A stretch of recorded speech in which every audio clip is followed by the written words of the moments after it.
Hello, everybody, and welcome to the Redmen TV and your latest episode of Expert Insight. My name is Dan Club. I'm delighted to be joined once again by Dutch football writer for This Is Anfield, Joe Baker. Joe, my friend, how are you? Very well, thank you. Very well. How are you? Yeah, well, good, thanks. Well, good. Just watched Liverpool get over the line against West Ham, just about. Made hard work of it, but it is what it is. 3 points, one step closer, two more wins required, so you absolutely cannot complain. We're here to speak about yet another position, of course. There's been a somewhat of a mini-series going on between you and I at this point, but we're going to address the right-back, because we're always going to have this conversation anyway at some point, it felt like, but it's been sped up, fast-forwarded somewhat by the non-announcement, but almost confirmation that Trent Alexander-Arnold will be headed to Real Madrid as a free agent come the end of the season. So before we look at, who could be the successor, who could be the replacements potentially, let's talk about what Arne Slot wants, likes, and has had previously in right backs. The place to start, I think, is some of the names. So Gertrude there. I looked at the appearances made from right back under him, and there's Jonas Svensson, Sukawara, who I think I might say is the guy at Southampton now, who's helped us out once or twice with a couple of handballs this season. But yeah, what types of players are they, and are those the types of right backs the Slot wants, I guess, is the place to start? Yeah, so I think the first thing to say with all of this is a lot over the coming weeks, months of the transfer decisions of right back will be about how Arne Slot views Conor Bradley, and also what's actually available in the market. And I know we'll get to that, and hopefully this opening question will help the listeners understand that a little bit better. In terms of what Slot likes with his right back, I think we've probably seen a little bit of it this season in terms of the slight changes of how Trent has been asked to play until recently when he's got injured. I think the attacking imperative is still very important, but I think the number one job for Slot fullback is to be strong defensively. They need to be aggressive. They need to be mobile. They need to be good on the ball. And also ideally be able to cover a second position as well. We discussed before how important Slot places on having players in his squad who have the ability and the tactical know-how to do jobs in more than one position, sometimes within a game itself. We saw Gravenberch against Fulham last week, for example, drop into centre-back role when Liverpool were chasing an equaliser against Fulham. You may have seen with Trent this season that the start-up point for fullbacks a little bit different for Slot. Under Klopp, Trent would often be very high with a build-up phase at the back. Slot prefers his right back to be, still a little bit higher, but in more of a typical right back's spot, slightly more advanced, but more as a conventional right back in that sense. That leads to the importance of positional discipline. And I'll get on to that as to why some of the names I've been hearing to replace Trent I don't think are valid, because how important that discipline positionally is. And then finally, and we touched on this regarding the left-back conversation we had before about some of his options, the importance of being able to make overlapping and underlapping runs. Viewers of this might think, well, that's pretty obvious for fullbacks, but that's actually quite a recent trend, really, with how right backs and left backs play. And that's very important for a Slot system, a Slot player. That fullback can't just be good at getting on an overlap round, say a Salah. They also need to be have the awareness to step inside, make these driving runs through the middle, which I was pleased to see Conor Bradley did a few times today. I think one of the first chances Liverpool had actually against West Ham was Bradley coming in on an underlapping run. I think it was a shot rather than a cross in the end, which Arioli made a good save on. And I saw that and thought, great, that's quite good. That's what fans want to see. That's what Slot will want to be seeing from his fullbacks, particularly when Salah loves to play so far wide on the right with chalk on his boots, as the old saying goes. I think that they're the main attributes. Some of them may sound quite obvious, but I think in a modern day fullback, it's easy to forget them. No, I think the simplicity of kind of what you've said there outlines my general feeling on having witnessed Arne Slot. And the use of Trent is fascinating, really, because you said it yourself. It feels like he just want a more conventional right back. Like, we've seen Liverpool's reliance on Trent and the supply line being from him and him being the creative force. A, because he's got the ability to do all those things. And B, because Jurgen Klopp allowed him to. He gave him the license to do it. But we've seen that dwindle, it's fair to say, this year. And like I say, now it looks like he's on his way out the door. So that may well have come at a good time, might be the optimal time, because Slot doesn't really use his qualities, attributes as well as he used to anyway. You mentioned the versatility there.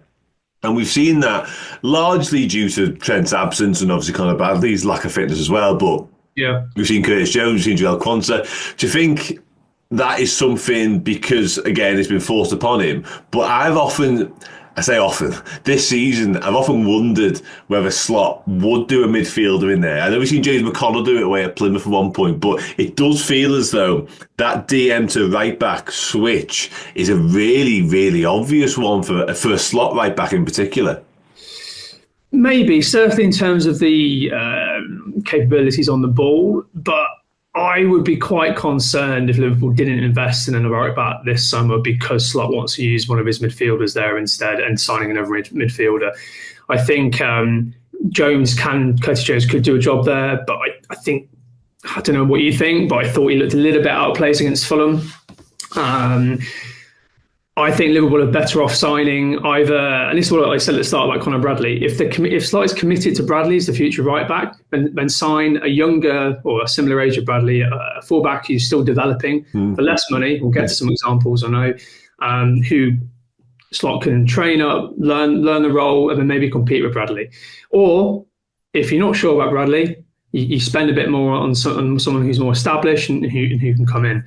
I personally don't think, I understand the argument, but I personally don't think Liverpool should be doing that with the current midfielders. I think Curtis Jones is still developing. I think he could be a quality player for Liverpool. I would much rather see him focused on being that box-to-box, goal-scoring, assist-making central midfielder, which the role he's been playing for England as well.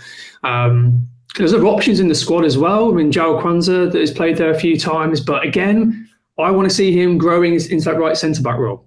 He's a centre-back. He's young. Let him develop in his natural position, but have that in his arsenal to maybe cover a right-back every now and again. Joe Gomez, if he wasn't so injury-prone, I'd be saying, okay, maybe stick with Bradley, have Gomez as your backup right-back and invest in another centre-back. But I just don't think you can rely on Gomez right now, and I wouldn't be surprised if he sold maybe in the summer. And with Bradley, if you don't mind me just adding go for it. Yeah, I was going to ask her anyway, so yeah, go for it, absolutely. Yeah, I think Conor Bradley is an excellent player. We saw it again in the game today. We saw it against, I think it was PSG in the group stage of the Champions League, not in the knockout one. I think he needs more game time. I think he's missed almost 50 matches over the past 2 seasons through injury. I think it'll be really interesting to see how Slot uses him over the last 6 games of the season. If he plays regularly and starts playing 90 minutes, you might start to think, okay, Slot sees this guy as being ready. And then Liverpool can maybe focus on a backup right back, who maybe isn't a finished product and you can invest in, as I say. But I thought it was telling, maybe it's just he's just back from injury. I think Bradley came off around the hour mark today. If you ask me to say either way now, I'm not sure he will be Liverpool's number 1 right back next season. I think he's going to be a very important player. He's already captain Northern Ireland's side, and despite only being 21, he's more of an orthodox fullback, so that maybe fits with Slot as well. We saw the runs he was doing today. He's good going forwards as well. He could be at Liverpool for a long time. I'm just not sure because of those injuries, which have held him up maybe a little bit of his development. I'm not sure if he'll be the first choice right back next season. That doesn't mean if Slot went with that, that'd be the right decision.